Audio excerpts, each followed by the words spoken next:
Hello friends, আমি social মিডিয়াতে একটা ভূতের গল্প দেখেছি।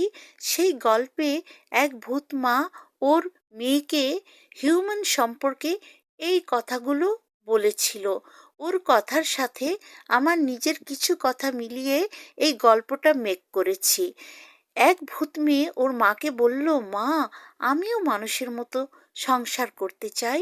দেখো মানুষ কি সুন্দর করে সংসার করে। তখন ভূতমা বলল, না না, মানুষের জীবন দূর থেকে যত সুন্দর মনে হয় তত সুন্দর নয়।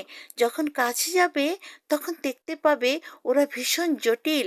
ওরা সব সময় একে অপরের ক্ষতি করার চেষ্টা করে, সব সময় একজন আরেকজনের সাথে ঝগড়া করে।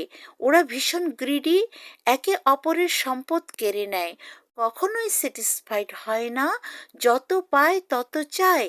Friends, what do you think about human being?